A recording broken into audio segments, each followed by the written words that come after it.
Manhã da Piedade nesta quarta-feira. Amanhã é hora do nosso cafezinho, né? Pois é, todas as manhãs temos um momento especial de tomar o nosso café. E quando eu falo sobre café aqui no programa, você que nos acompanha já sabe que eu falo, é claro, do café Riachuelo, né? Pois é, gente, é o verdadeiro café, né? O puro café com grãos especiais e também selecionados rigorosamente das regiões do sul de Minas e também do Cerrado Mineiro. E é um café 100% arábica. Além disso, o produto é torrado e moído artesanalmente. Então, você, minha amiga, você, meu amigo, né, vai às compras hoje, quarta-feira, coloque aí na sua listinha para levar para casa o café Riachuelo com o verdadeiro gostinho da roça. E não é de hoje, é um produto bem tradicional no mercado desde 1962, né? Há um bom tempo, então, fazendo o café dos mineiros. E você vai encontrar ainda uma opção de encontrar o café moído na hora, ali no centro da capital mineira, no final da Avenida Paraná, na virada do Move, entre as ruas Santa Catarina e Tupis, antiga Praça 1º de Maio, um ponto de referência que eu sempre falo, né, para você não se confundir, é o Mercado Central. Quer saber mais sobre o café Riachuelo? Então ligue agora, ligue o quanto antes, que tem uma equipe, ó, preparada, pronta para lhe esclarecer todas as suas dúvidas, todas as suas, né, para passar informações para você também. O telefone está aí na telinha para você. Café Riachuelo é o ponto alto em café. Bom, então nós já tomamos o nosso café matinal e agora é hora de falarmos sobre um assunto muito importante, que é a educação dos nossos jovens, das nossas crianças, dos adolescentes, a educação brasileira, né? E quando nós falamos em educar, já vem aí na mente de todo mundo a palavra desafio. Sem falar que os tempos mudaram muito e as exigências educacionais também, né? Seguiu o mesmo caminho. A escola de hoje, por exemplo, ela não deve ser a mesma de algum tempo, né? De tempos atrás. Então, é preciso considerar que as informações se tornaram mais rápidas e também acessíveis. As crianças e os jovens, eles estão cada vez mais conectados, né? Às novas tecnologias, às mídias sociais, né? Então, toda esta combinação está revolucionando a forma de ensinar e também a forma de aprender, é claro, né? Mas aí eu te pergunto, como que deve ser uma escola com perfil contemporâneo de aprendizado, né? Que ajude o aluno a vencer os desafios que a sociedade atual impõe. E o papel dos pais neste processo? É muito importante a participação deles, né? É sobre este novo modelo de educação que vamos conversar agora aqui no programa com a Mariana Luize. A Mariana, que é pedagoga, psicopedagoga e ainda coaching educacional. Bom dia, Mariana, bem-vinda. Bom dia, muito obrigada pelo convite. É sempre uma alegria falar de educação. Pois é, e a gente usou a palavra desafio ali, porque é um desafio muito grande falar em educação, né? É a palavra de ordem da escola, né? A gente diz que é o desafio e a mudança. É o tempo inteiro, ele está lá estampado no portão da escola. A partir do momento que se entra naquele espaço, são essas palavras que nos encontram, né? Enquanto professor, gestor, até os pais mesmo, os alunos, né? O desafio. Todos envolvidos nesse processo.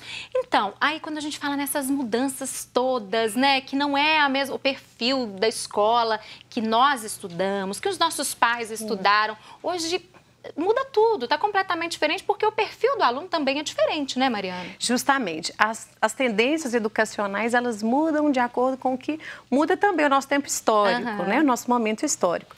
E nós temos aí as grandes mudanças com essa era digital, que é o que mais surge agora, que é a informação, esse acesso à informação muito rápido, essa nova geração que chega. Então, a escola não pode ser mais aquela escola do século XVIII, né, onde os alunos assentavam enfileirados, o silêncio era garantia de aprendizagem. É verdade, todo mundo fazia silêncio, prestava atenção no que o professor estava falando. Hoje, né? Uma sala muito silenciosa, a gente já liga a anteninha. Não é um bom sinal. Não é um bom sinal, não estão aprendendo, estão em outro espaço, né?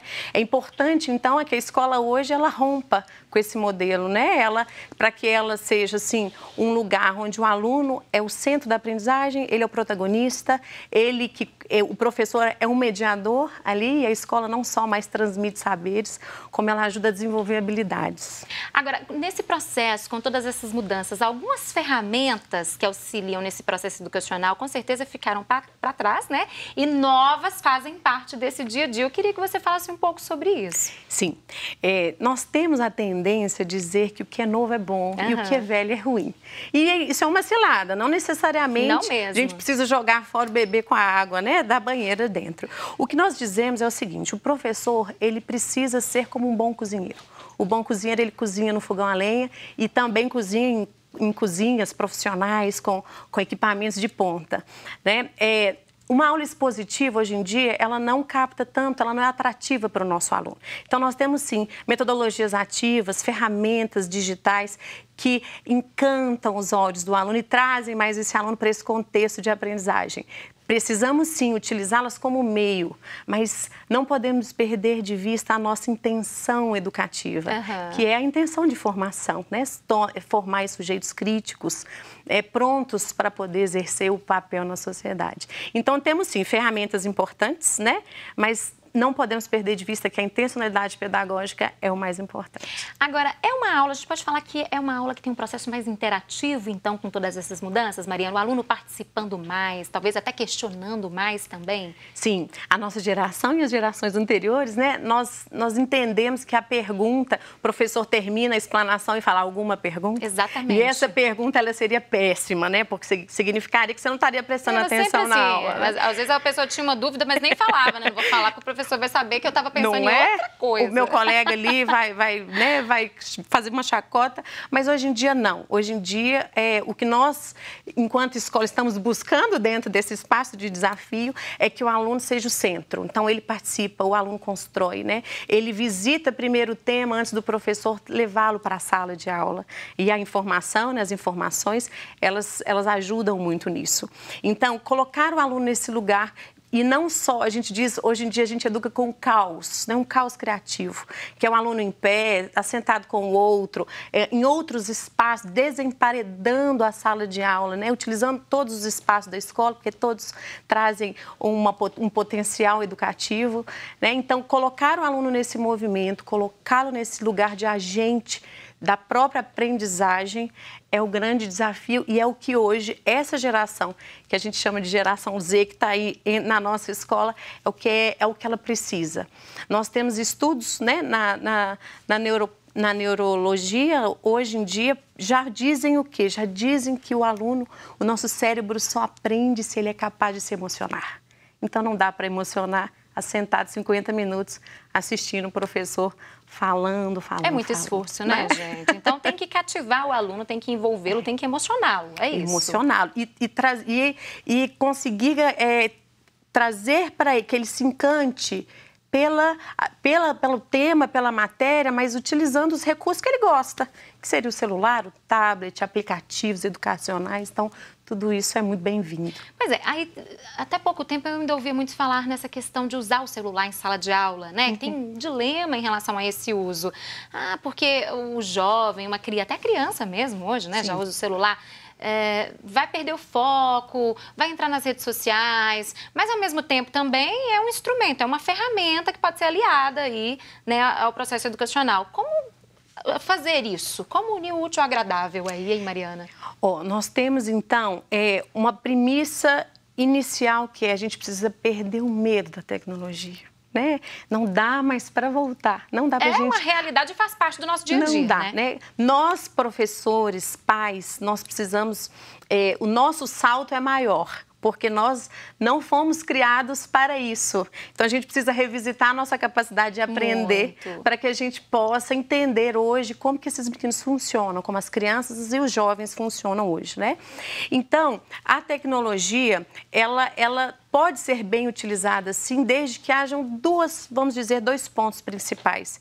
Primeiro é o professor dominar aquela ferramenta. Ele precisa saber o que ele está usando. Entender muito bem. Justamente, e entender por que ele escolheu aquela ferramenta para aquela determinada abordagem na aula. Se ele tiver essa intenção muito clara, a tecnologia aí vai ser uma aliada muito, muito eficaz. E o segundo ponto é que ele precisa estabelecer combinados com os alunos, não só os professores, como toda a escola. A escola precisa ter regras claras para os meninos, né? Então, quando usar, como usar, né?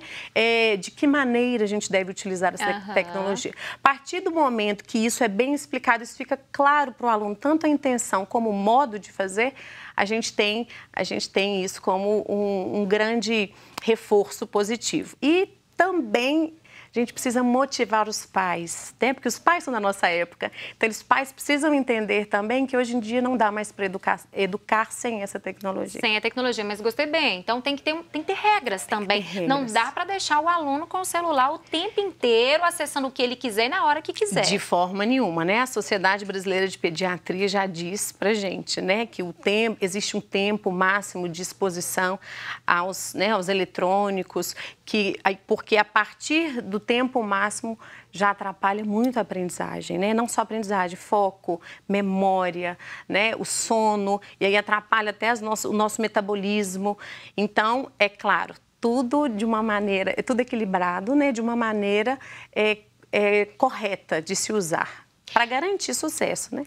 Pois é, aí essa questão do acesso rápido à informação que a gente tem hoje, Sim. né? Porque antes não, o professor contava uma história, você ficava viajando, imaginando tudo aquilo, ou pegava um livro, ia ler para tentar descobrir, para tentar complementar. Hoje não, o professor começa a falar alguma coisa, a criança já vai ali na internet, joga, se tiver outra versão daquilo que o professor está falando, ela já fala na hora, professor, acho que não é bem assim não, estou lendo aqui que a história tem uma outra vertente. Isso é um facilitador? Isso é bom ou não? É o contrário, Mariana. Isso gera uma certa dificuldade, tanto no processo de aprendizagem, como para o professor também, em sala de aula. Olha, eu gosto de dizer que é bom. É bom porque a gente precisa colocar o menino nesse lugar da crítica, nesse lugar do questionamento, né? É claro que dentro da escola, o menino está ali com a informação e a escola precisa oferecer a formação para a informação. E aí o professor, ele pega esse caminho de um jeito muito fácil, se o aluno traz, por exemplo, um questionamento que não é o correto. Eu tenho um exemplo para dar, numa escola que eu trabalhei, é um professor, ele foi até a Wikipedia e ali ele editou, né, como enciclopédia livre, ele editou uma informação errada. E aí, logo na semana seguinte, ele pediu aos alunos que trouxessem uma pesquisa sobre aquilo.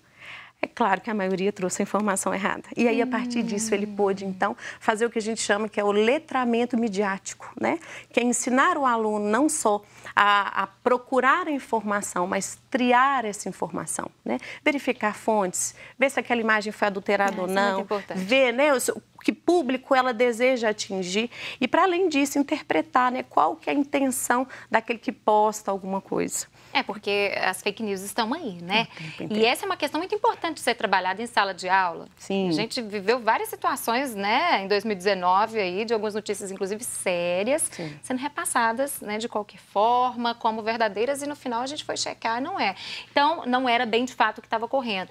Então, isso é extremamente importante também, começar lá com as crianças, em sala de aula. Justamente, nos anos iniciais, né, na educação infantil, quando a criança começa a ouvir uma história, seja lá um clássico, né, da Chapeuzinho Vermelho, colocar essa criança para questionar essa história que vem.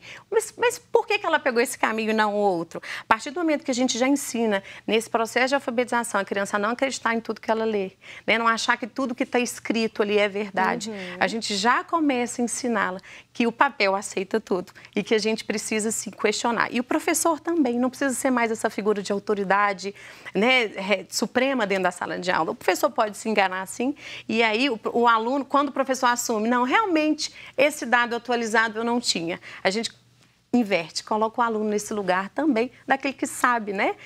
Eu falo que nós estamos na geração que, na primeira vez na história, os alunos sabem mais do que nós, né? É verdade, é bom ouvir isso, né? Bom, E o professor fala isso com calma, com tranquilidade, com naturalidade. Isso é um preparo, né? Uma pessoa, um profissional bem preparado que fala isso. Sim, eu gosto muito de Mário Sérgio Cortella, né? O nosso educador. E ele diz que mesmo. Para ser um bom ensinante, precisamos ser bons aprendizes. Então, o professor, ele precisa se ver nesse papel constante de aprendiz, né? Nós não aprendemos só com os livros, não aprendemos só com a experiência, mas a gente aprende com o outro, seja esse outro mais experiente ou menos. Todo mundo tem algo a acrescentar, né? Por isso que a gente fala que o processo de ensino-aprendizagem, ele é um processo de via dupla, né? O professor ensina, ele aprende, o aluno ensina enquanto aprende também. Pois é, e agora a questão do hábito de ler livros, né? Antes era o livro mesmo, ali a gente pegava o livro, tinha a questão de devolver na biblioteca com certo tempo. Com essa tecnologia toda, como que fica essa questão? É um desafio também incentivar aí hábito de leitura para os alunos? Nós dizemos que a nossa geração é a geração que mais leu na história, né? O tempo inteiro a gente está lendo. A gente abre um aplicativo, um post, então o tempo inteiro a gente está lendo. Mas teve uma pesquisa recente na Califórnia que uma neurocientista fez, acompanhando em uma faixa etária, e viu que esse hábito nosso de ler posts, né, leituras rápidas, leitura superficial, rolada, né, que a gente diz. É o que a internet traz. Justamente. Ela tem impactado na nossa capacidade de ler textos mais profundos. Olha, que interessante. De ler textos mais complexos. Então, qual é o papel da escola nesse? E não só da escola, a gente diz que os pais também podem ajudar nisso, que é fazer com que o aluno, sim, leia posts, não tem jeito de tirar isso mais deles, e que bom que eles estão lendo, mas que desenvolva-se habilidades também de ler um livro físico maior, com uma leitura mais densa, ou um e-book que seja, né, mas que traga uma narrativa maior, mais complexa. Então, aí entra o papel do pai também auxiliar a escola nessa questão, né? De inserir essa leitura física. Sim, hoje em dia não existe mais escola sozinha, nem família sozinha. Nós precisamos caminhar juntos, né? Mesmo porque com o advento, né, de toda essa reforma e as mulheres vão para o mercado de trabalho e não tem mais aquele tempo com os filhos, a gente percebe que a tarefa de educar é uma tarefa que ela anda junta, né? Então, assim como a escola deve promover, sim, desenvolver habilidades, criar hábito, a família também precisa instigar esse jovem aprendiz que os livros são nossas melhores companhias, né? Sempre, sempre. Os pais estão entendendo direitinho esse recado? Então, é um desafio, né? Cada um é um. Então, mas eu acredito que sim. Acho que os pais têm buscado mais a escola. Eles perguntam mais. E aí, como que a gente faz, professora? Mais participativos. Isso, eles estão conosco, né? Então, entendendo que esse movimento não é só nosso, não é só da escola, é um movimento de todos. Mesmo porque o aluno é nosso por um tempo, mas ele é do pai a vida inteira. A vida inteira, não tem jeito. Mariana, adorei. Muito obrigada por ter vindo conversar conosco. Já está convidada para voltar mais vezes, porque esse é um assunto muito extenso, muito amplo, tem muitas coisas para a gente conversar, né? Estou à disposição e agradeço a oportunidade. Bom dia para você. Bom dia. Bom, e você aí de casa, continue conosco. Não acabou não, viu, gente? Foi só o primeiro bloco, segundo bloco, na verdade, de entrevistas, né? Nós vamos para um rápido intervalo e daqui a pouquinho teremos dicas de maquiagens para as noivas. Não saia daí.